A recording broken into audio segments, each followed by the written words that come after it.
So I'll be talking to Mr. Kojo Asamoah, the CEO, the founder of Precise Mobility Services. Solutions. The CEO, founder of Precise Mobility Solutions.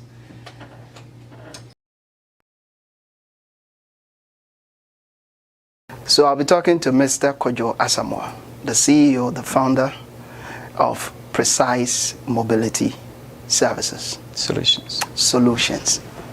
The CEO, founder of Precise Mobility Solutions. Asamoah. Yamawaha. I was trying to understand how, a Ghanaian can just migrate to the States and then within a period of, let's say, it's over a decade, right? Well, we actually started in 2015. 2015. So from 2015 to 2021, that's about 6 years. 6 years, yes. 6 years. And you've employed over 100 people within this period. Right. That's because the turnover rate. Wow. The turnover rate is high, so people come in and don't stay. But we've had employees that we've kept for almost 3 years or over. Mr. Samoah, obi mfiti prekope enko du esoro. Right. Tell us where were you born in Ghana in the first place, and your childhood? Where were you born in Ghana? That you going back to childhood?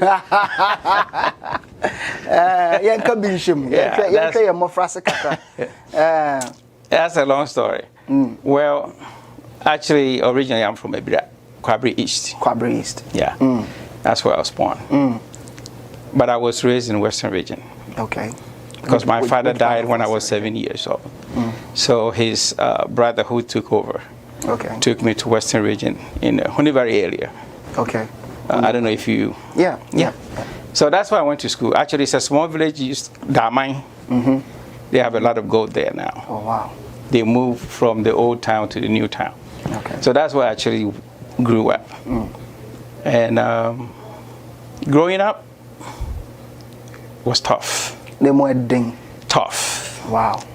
So, but I'm grateful because what made it tough? What made it tough? Well, like I told you, my father died when I was 7 years old. So his brother took me to that village. That's where I went to elementary school. Right? You're living with someone who is not your father, and not all parents or successors are good caretakers. So more treatment. Poverty, I mean, when you talk about poverty, yes, one of those. Things were not very easy. Wow. Things were not very easy. So that's what I mean. It was real tough. But I managed to go through it for 8 years. 8 years? 8 years. Because I completed elementary school in 9 years. Okay. At what age are we looking at? No debate. I was about 17 years old then. 17 years old is when I completed middle school leaving certificate. So when your dad died, how old? I was about 6 to 7. 6 to 7. 6 to 7. So for the let's say after 7 years, that period till you attained 17 was that period. Now more treatment, womb pressure, womb. It was everything together. But there's one thing that I keep telling people that kept me going, which is the brain. In school, I was doing good. So I would have people from nowhere say, no, this guy is good, so let's help him. This guy is good, so let's help him. Okay. So I had teachers who was, come on, you good. Go ahead. Pushing. So one of the teachers that actually at that village, and I think he's still alive, Mr. Inyam. Okay. Very good guy. So he helped encourage me and some few other students that were pretty good then. Okay. Yeah, one of them is a best friend of mine in Western Region today. He's the secretary of Western Region Police Command or something. You remember his name? Aipa. Samuel Aipa. Samuel Aipa. Yes. We're still friends. We still talk. Okay. Yeah. So he was one of the brilliant kids that you can find. Wow. So this headmaster was actually encouraging us all the time. So when I graduated from middle school leaving certificate, I actually sent a letter to my uncle May his soul rest in peace. Your caretaker? Yes. Okay. No, it wasn't my caretaker then. My uncle, that's my mother's brother. Okay. Bodiansa. He was in Liberia at the time. All right. So I sent a letter to him, and I said, okay, I finished elementary school. I think I can go to secondary school. Okay. But I don't think my father can take care of me. So I need help. So what happened was, this was 1981. Wow. So when he read the letter, he called his younger brother, said, okay, I received a letter from Alex. And that used to be my name. Yeah. I received a letter from Alex, but I don't know if he wrote it. I don't think he can write it. Wow. But if he wrote the letter, we have to push him to go to secondary school. So my other uncle said, oh, you don't know Alex. He did it himself. So immediately they sent someone to come for me from the village. That is how come I ended back To school. to secondary school. Well, I took common entrance, but it was a village, poor village. We couldn't even get secondary school forms. Wow. So we did technical school forms, right? And the whole Western region in 1981, IPA was the best student common entrance there. Okay. Second. Best friend. Oh, wow. Yeah. So people were always saying, no, technical school, watch. So we have to go to secondary school. Okay. How do I go to secondary school? There were no Support. forms or anything. So I came back to Ebra, where I was born. And my uncle came from Liberia. Okay. And they said, okay, find a secondary school for him. So I went to Mansoman Secondary School. Mansoman Secondary School. You don't even know where it is, right? No. Mansoachiri. Puano and Kwanta, when you go into Obuase, and Kwanta, you go to the right. Yeah. Puano, those, way by Antwerp room. Yeah, that was another village too. It was a mushroom secondary school, they called it. Yeah. So that is where I went. And can you letter now Troy and No. I wouldn't have had any help. And you wouldn't have been in the secondary school? I wouldn't have been in the secondary school.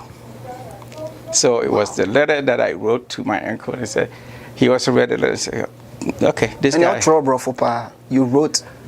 I don't want to record some of these things, but I think I was better then than even today. You were better then than today. What makes you say so? Because I don't read anymore.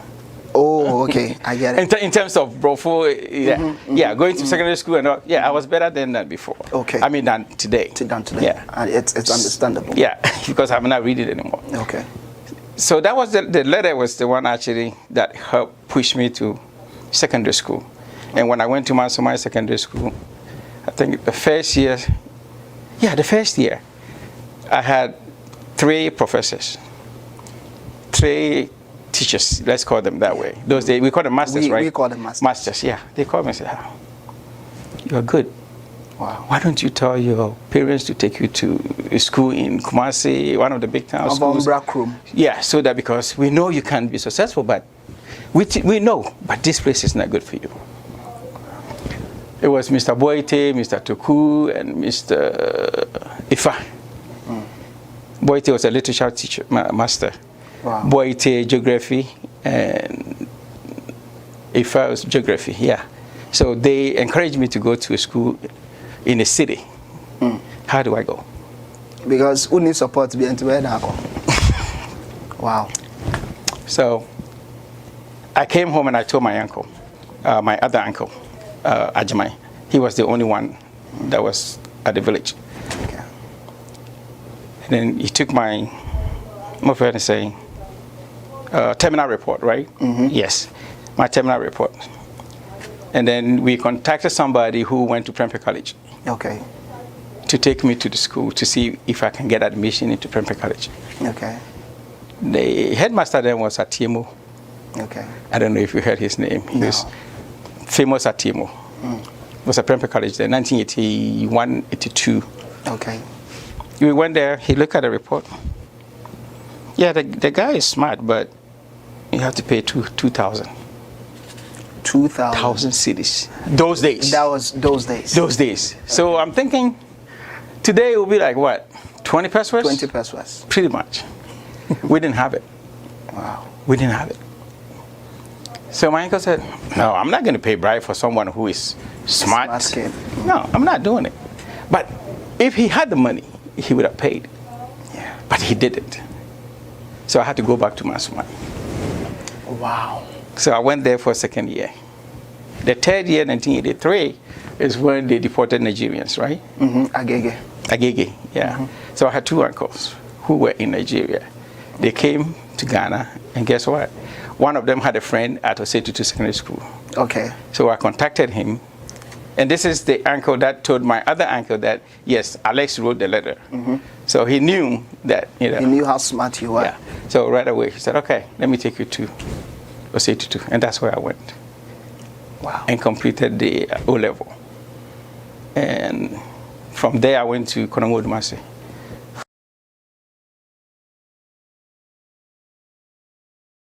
From Konongo Odumase, you completed secondary school. A-level. A-level. A-levels, yeah. Let's zoom straight into how did you get to the United States? That's another story. So it's the same uncle, right, that I'm talking about, Bodiansa.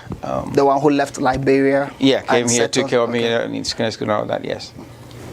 So I believe I completed A-level in 1988. Okay. I did national service 1989 and 90, 2-year national service. During that time, I was communicating with him. Okay. So he had an abandoned building in Kumasi that he started in 1981. Okay. But was not able to complete because the guy, his brother who was supposed to do it, of course, you know how Ghanaians are, he messed up the money. So he called me up and said, okay, I want somebody to start working on the house, my building for me. I said, okay. And he brought me, I think it was $1,200 then. Those days there were no like social media, you know, telephone, things like that. So you're taking pictures, and so I did what I could do with the $1,200 and took pictures and mailed it to him in the stage of the house, and he was impressed with it. Okay. He said, okay, if I knew you could have done this, I would have given you the money then to do it, but I'm going to try to send you money regularly to do it. But I'm trying to see for what you have done, I'm trying to see if I can get you out of the country. Okay. Okay. But he had a wife in Japan at the time. So it was difficult for me to come to the United States, right? So he wanted to let me go to Japan. Okay. So he took my passport, said, okay, I'm going to try to get you a visa to go to Japan. I made my passport to him. He had my passport. So one day, I walked from Sepe. Are you from Kumasi? Mediagro, Kakra. Okay. So from Sepe to Central Post Office. I don't know. Okay. It's a very long distance. But I didn't have the money to board a trotro, so I had to walk. So I walked from Sepe after national service. I'm talking about after national service. Wow. So I walked from Sepe all the way to Central Post Office just to make a phone call. That would be how many miles? I would not, but maybe if you ask somebody, they'll be able to tell you. But I won't. But it's a long. It's like quite a bit. Almost like 5 miles. Oh no, it's more than that. It's more than that. It's more than that, but I cannot. I can say. Wabro. Oh yes. So walking from Sepe, that's where I used to live. After I did that small piece for him, I moved in to make sure that everything is being cleared. The side of the house is being kept clean and all that. So I was living there. I had one child then, my oldest daughter, and my ex-wife. So we were there. Guess what? I walked all the way down there to Central Post Office just to make a phone call. And when I made that phone call, he told me, I got you a visa to Taiwan. Guess what? I was happy. Yeah. After all, I'm going to what? I'm going to Abuja. So I was happy. He gave me the information of the person, the connection man, whoever it was, in Tema. So I went to Tema, collected my passport and some few other documents that he added. So I was there for about a month before the actual date of travel came. I didn't tell anybody, of course. So I went to Taiwan, and you know, Taiwans don't give you foreigners' papers. So everybody is illegal. Yeah. Any foreigner is illegal in Taiwan. So we were arrested. Which year are we looking at? We're looking at 1990, 91. Actually, I went to April 91. Okay. Yes. Yeah, that's when I went to Taiwan. Okay. So from April, we were there, and we were arrested one night from the factory where we used to work. And they were going to send us back to Ghana. Okay. Their policy is you have to buy your own ticket if they are deporting you. So it was me and another guy, Ansa. So what we decided, I told Ansa, tell them you don't have any money. Okay. So, and I was sending my money to my uncle here. Okay. So actually, I didn't have too much money on me, but I think I had about $2,000 on me at the time. Okay. But I wasn't ready to get deported. So I told them, no, I don't have money. So they decided, okay, we will not let you work in this factory, but we're going to send you to another factory where you're going to work. And they have agreement with that factory, the owner of the factory, to keep the money and give us only a stipend for the month until we raise enough money to buy our ticket so that we can be deported. Okay. So we raised... Oh, yeah, Juma, I made the deported. Exactly. So after 3 months, we raised enough money, and they said, okay, you guys have enough money to go. And I told them, no, don't use my money to buy a ticket. My father is in the U.S. He is going to buy me a ticket. And I told my uncle to call them to let them know he's buying the ticket from here. And I told them, look at my passport. I'm okay if you want to deport me, but you're going to deport me to the United States because that's where I came from. Because the visa was obtained from here. Oh, yes, yes. Okay. Yes, that's true. The visa was obtained from here. Yeah. So if you're going to deport me, it's okay, but you're going to have to take send you to where the where I visa came was from. given. Yeah. Okay. And they agreed, and that's how I ended up here. Wow. They agreed. So on the day they took me to the airport, in a police car, they took me to the airport. They made sure I was in the car. Just say, I'm our escort. Yeah, I'm escort. I enjoyed the police escort to the airport. They made sure I was in the plane. I said, wow. Okay. And that's how I found myself here. Okay. So I saw political asylum at the airport when I got here. Okay. Yeah. All right. All right. So this is how I'm going to capture it on the video. So we'll say it up to where you were sent from Taiwan to work for asylum, and then they give you work permit, social security number. So 5 months after I arrived, I was already in nursing school because my uncle was always drumming. No, you come here, you go to school. You come here, I know you're smart, you go. So here, and nursing is the place you got to go. So 5 months after I arrived, I was already in school. Then this is 1991? 1991. 1991. I came here February 14. It was a Valentine's Day. February 13. The next day was a Valentine's Day. That was my first time I heard the word Valentine's Day. I never knew about it. Yeah. So the next day was Valentine's Day in 1991. Wow. Yeah, that's when I came in.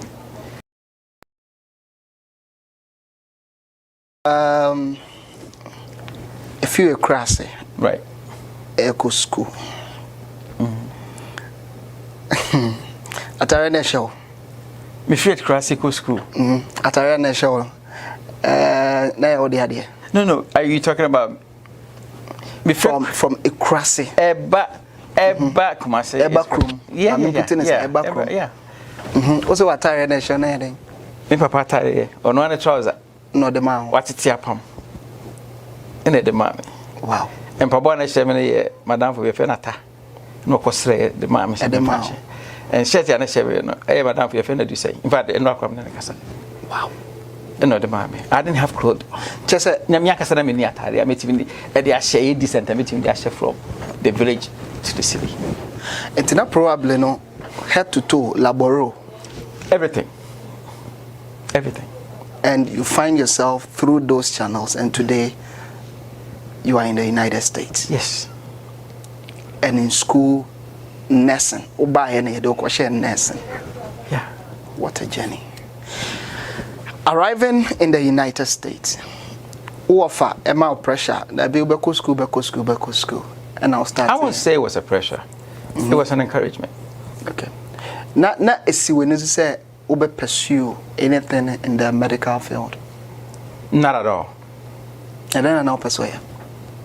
Growing up, I wanted to be either a pilot, airplane pilot, or a journalist. Oh, and then my brother. No, I didn't get to do it. But yeah, growing up, that's what I wanted to do. So when I was communicating with my uncle, I even told him, if I make it to the U.S., I would like to go to an aviation school of some kind. Oh, that's very good. So he mentioned something which now I find funny. There was no school like that, but he said, yeah, there's LaGuardia Aircraft Engineering. And I came to the United States and there was no LaGuardia Aircraft. But that's what I wanted to do growing up. Wow. Because, in Ghana, we don't do, if you don't do science, you cannot go into those areas like medicine or nursing. So, and I did business. I did accounting, geography, economics, and those courses. So there was no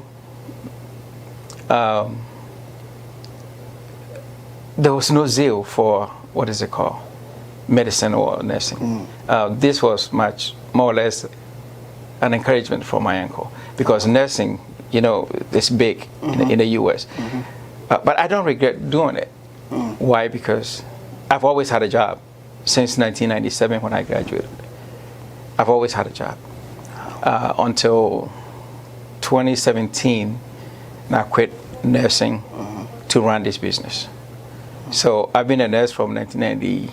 I was at the bedside from 1997 through 2017. Wow. I have master's degree in nursing, but I'm not going to go work with it. Okay. With all your license and everything. I don't feel like going back to nursing. Like I said, I did it from what year? 97 through 2017. I work in every hospital in Columbus except for Riverside. Wow. I did travel nursing. I went to Toledo. I went to Connecticut. I've been everywhere. I did critical care nursing. So I have experience. I have the knowledge, but I don't feel like doing it again. Yeah. So I don't think it was a pressure. I think it was more encouragement, because he knew that you can always get a job if you are a nurse. And it pays. The pay is better than going to a warehouse, of course. So you never worked at any warehouse? Never. Great. Not when I came to the United States. Never worked in a warehouse. I know where my job is when I'm looking for a job. Yeah. Great. Fantastic. Mr. Samoa. Yes, sir. We'll start, it's one that has so many areas. Oh, yeah. At a point in your life, did you ever decide to go back to Ghana? I did.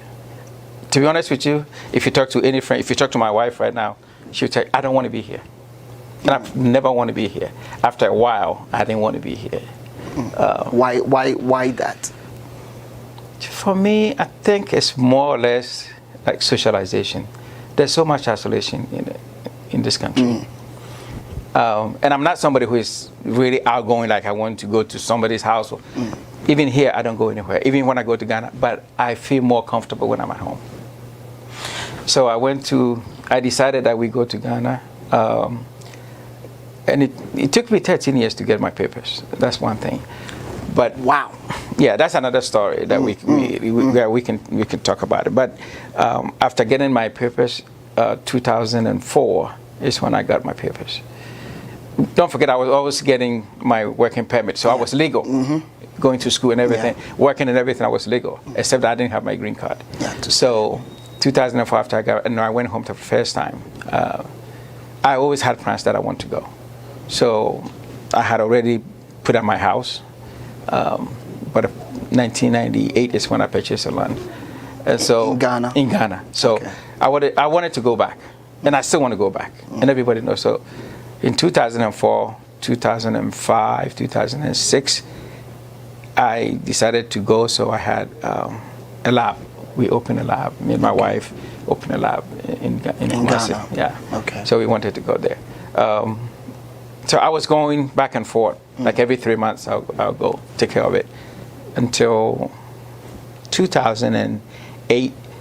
She came down. All my kids were there. We were there for 4 years, trying to make sure that if everything will work out for us, so we stay there. But of course, it's Ghana. Things didn't work out. So I actually consulted a few more friends, and we added a hospital to the lab in 2010, 2011. But that did not work out either. What's the name of the hospital? What is it? The name. Of what? Of what? The hospital and the lab. Horizon. The lab is Bikama's lab. It was popular then in Kumasi, 2008, 2009 through 2010. It was very popular. We were doing good then. And then the hospital became Horizon Hospital in Rome, Justice Prempeh House. Maybe breaking in America. Oko school we decided to go back to Ghana. Yes. Ekotena Ghana 4 years. Eshe Jumasi. Yes. Enti ebadizena ozambe pie kroma. Because things didn't go the way we wanted it to go. I have children. Okay. Because you had your wife, you have your kids, yes, everybody I have to with you feed in them. Ghana. I have to feed them. Why? Was it not paying? The lab, the hospital, was it not paying? Well, the lab was okay. We wanted to expand it. And that's how we brought more people into the group to put more money into it. And we started very well, but there was mistrust and other issues that we were not able to make it. Plus the bureaucracy in getting licenses and all that. The hospital was not even to get a license. We were not able to get it because of the bureaucracy and whom you know and whatnot. The lab was doing okay, but it wasn't good enough for us to sustain our living. So we decided to come back. So we came back in 2014. After 4 years in Ghana? After 4 years in Ghana. Came back in 2014. And then 2015 is when we established this company. And Predudo Biano, people actually say, oh, establish business or Ghana, we especially what the diaspora we now and adding one more when you're jumaning to mention. Is that what you experienced? Theft. Chrono. The workers will always find a way to steal from the business. We had a good structure, if you ask me, with good check and balances. But they were always finding a way, loopholes to do what they have to do. So you work, but you don't see the money. And there were leakages that we were not able to identify. And that's part of the reason why we did not survive. But initially it was good, and I was into selling medical equipment and laboratory equipment. That was a good business too. But the lab itself, they were always doing something. Ghanaians are not very honest people in terms of work. They always want to find a way to make extra money here and there. So I think that's part of the reason why we did not do well. So the Ghanaian attitude actually collapsed the business? Part of it. I won't blame everything on them, but we as a management also had our own issue. So we were there on the ground with them all the time. In the morning, me and my wife would wake up at 5 a.m. We go all the way to Tachima, Wenchi, Sunyane. We did all that. But at the end of the day, for some reason, it did not work out. Pretty much. Wow. Pretty much. Which year did you decide to come to the state again? We came back in 2014. 2014. And then the following year you established? Yes, in 2015, specifically August 20th, 2015 is when we established this company. Precise Mobility Solutions. 6 years. You are one person, you're about the city of, shall I say the state of Ohio. You share the size of a company, the fleet of cars, the employees that you have. You are one of the biggest in the city of Columbus and in the state of Ohio when it comes to non-emergency transportation services. You are one that, say one, is it accreditation or licensing or approval? For what? You need, before a driver. You are talking about credentialing, driver credentialing. No. It's not necessarily that. It's not necessarily that. What it is, what I do after establishing the business, then I realized that to get a driver, they have to go through a certain training. Okay. They have to have a CTAA, which is a wheelchair securement training and passenger sensitivity. Okay. The other training they have to have is CPR, first aid, and the other one is defensive driving. Okay.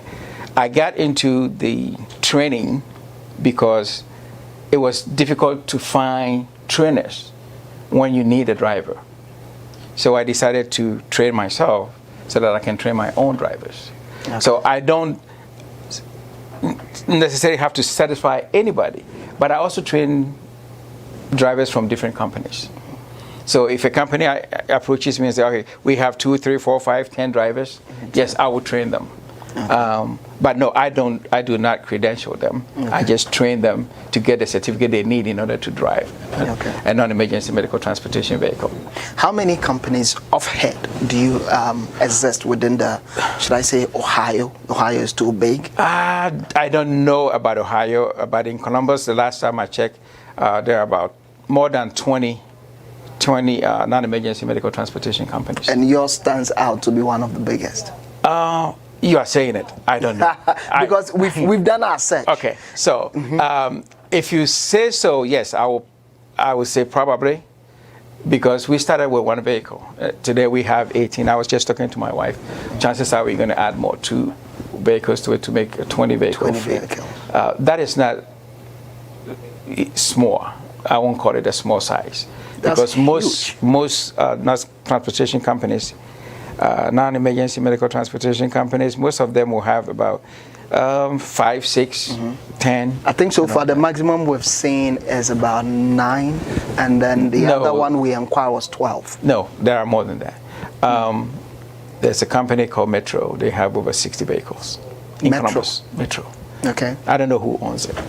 It's not African. It's not a Ghanaian, but they are here. And there's another one, TriStar. They do school transportation. They also have a good number of fleet. So that's for school transportation. Well, but it's still non-emergency medical. We are all in the same category. Of doing business. So I would not say, and I don't want to blow up anything like we are the best. But what I can say is we have grown faster than most non-emergency medical transportation. 6 years. Within the span. Actually, I won't call it 6 years because the first year, remember, we established in August. So you can count that. Okay. In 2016, we did not have any contract. That's when you start looking for contract. Documentations and all that. Right. So actually, if you ask me, we've been in business since 2017. So that's because our first contract was in January 2017. That's when we started getting busy. But we had 1 vehicle. At the time, we had 2. We bought 2. Actually, that too was a difficult time because we didn't have the money to put into the business. So we have to borrow from friends and family to buy other vehicles, have somebody co-sign for us to get a vehicle to use. But today, we can boast of 18 vehicles. And somebody just called me and said, I saw your vehicles, they are all new.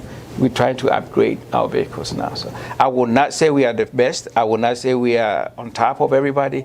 But I'm saying we've done very well as a company. And we are very comfortable. So you're one of the best. If you give me that credit, I will take it. But I don't want it to come from. For sure. Because looking at the numbers we've seen, and let me say testimonies. Normally your clients You call them members. Right. They don't want to talk or reveal anything, but anytime you get the chance to spy in there, they do mention that I want this company to pick me up. Yes. Like I said, my wife has been very, very instrumental in this. She's the head of operations of the company. Okay. She does the dispatching, which is a critical care area in non-emergency medical transportation. If you don't have a good dispatcher, you will not be able to survive. So she does a lot of work there, and she picked up easily as far as dispatching. Now, because of that, we've been on time most of the time, and so right now I can tell you we have contract with almost every broker in Ohio. Wow. That works in Ohio. We work with Franklin County. We work with Medicaid. Just last week, 2 weeks ago, we had another contract. That's a school transportation. And they love what we're doing right now. We've put structures in place. We've put, logistics in place that helps move the drivers and passengers. So yes, we've heard some of the stories that you probably heard. Like, you guys are one of the best because of what she's doing and because of what we put together as a team to run a business. But what I don't want to do is to confirm or deny your assertion whether or not we are the largest, we are the best. My theory running this business, one in it as a means of living. Okay. If I'm able to pay my bills and take care of my children, my wife, my family, whatever comes in addition to that, it's okay. But that's not what I'm looking at. Wow. Mr. Kojo Asamoah. Yes, sir. From the village. Yes. Such a journey all the way to United States, back to Ghana, back to the United States. Yes. If you're given the chance to talk to any other person who wants to migrate to the United States, any person who is living within the United States, seeking to succeed within this economy, right, the structures in the system, let me put it state by state, within the Ohio state, what would you be?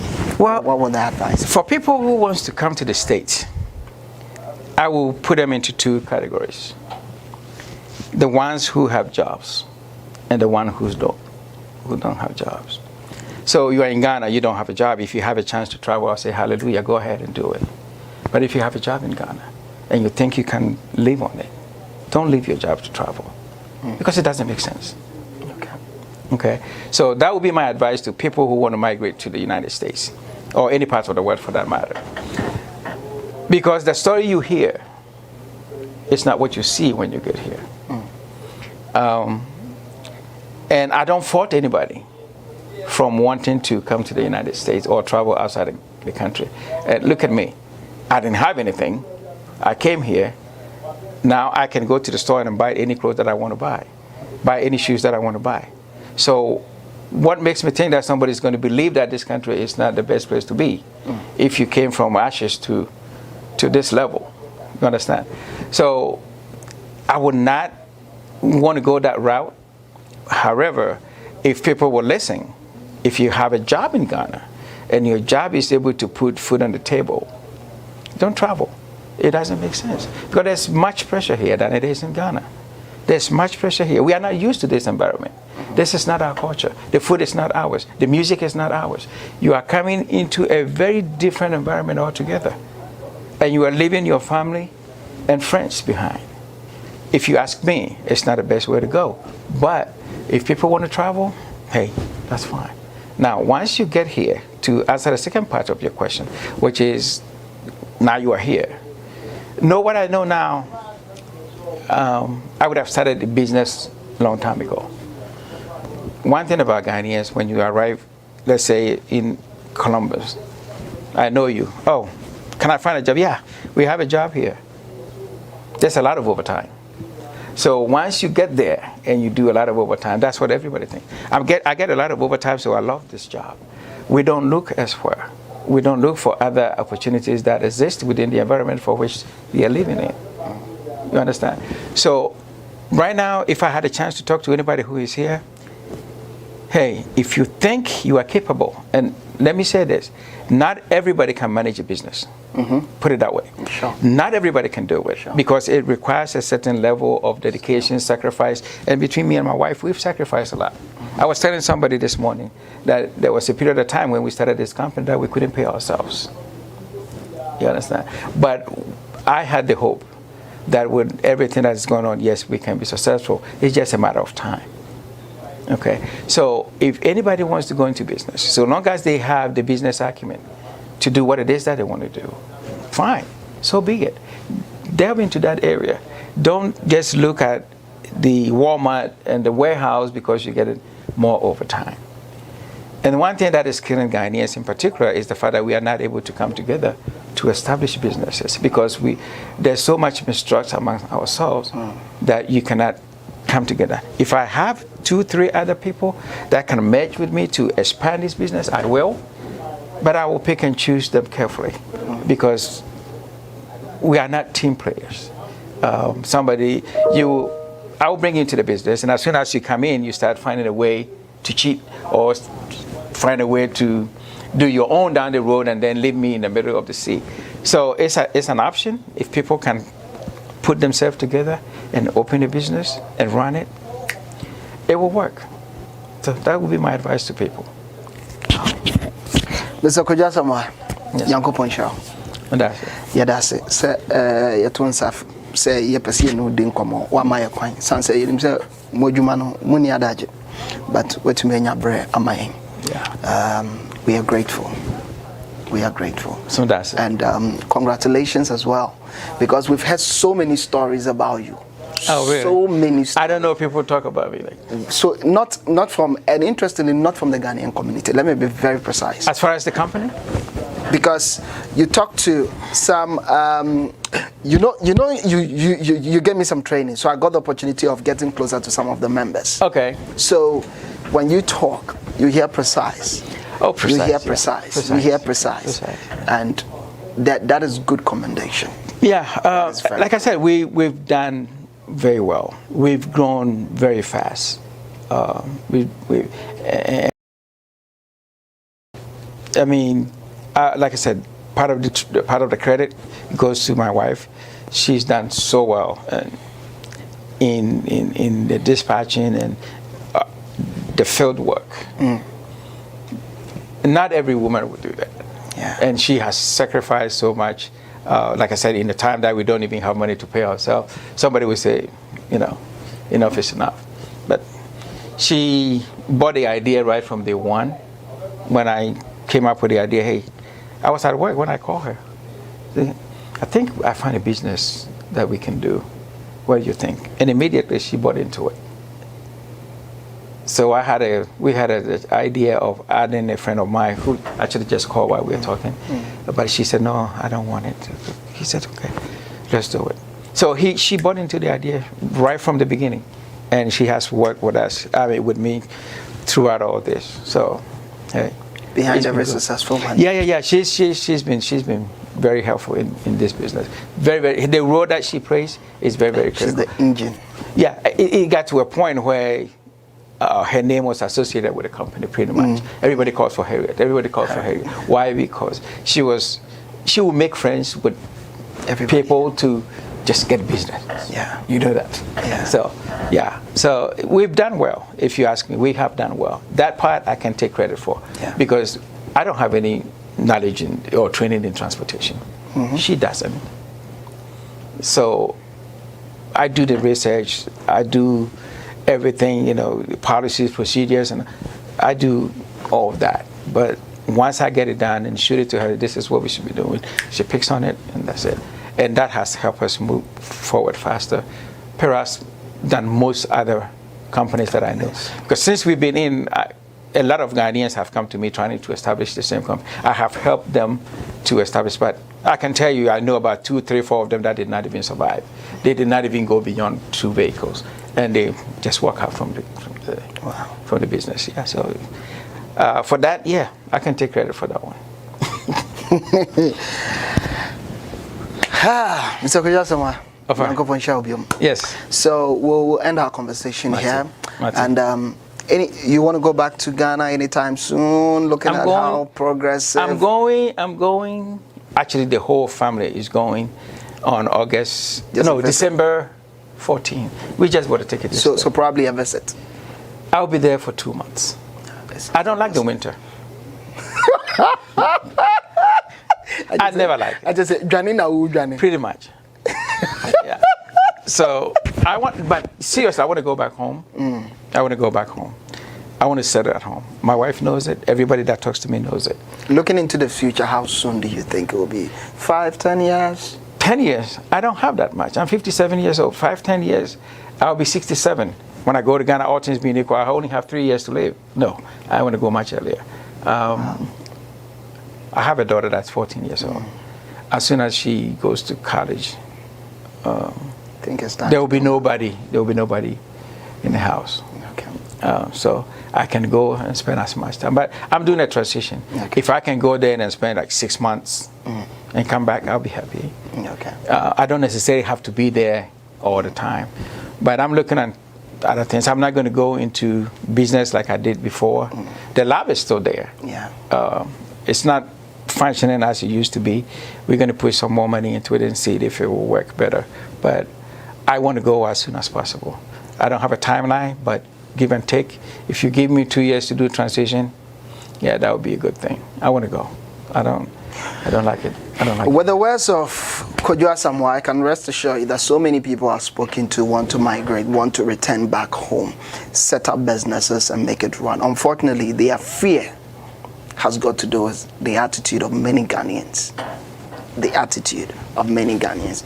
They tell you, "Make wako biye jumawe, obi be fechi, no ayese. Oh yeah, and I had that one. Me penkrata, yebeye me say ne tuyase. Sani amaninya." These are some of the things that is actually discouraging a lot of people from coming back home to settle down. Many want to return home, just should I say retirement, quietly, not to bother themselves with business. But there are so many unemployed youth in Ghana.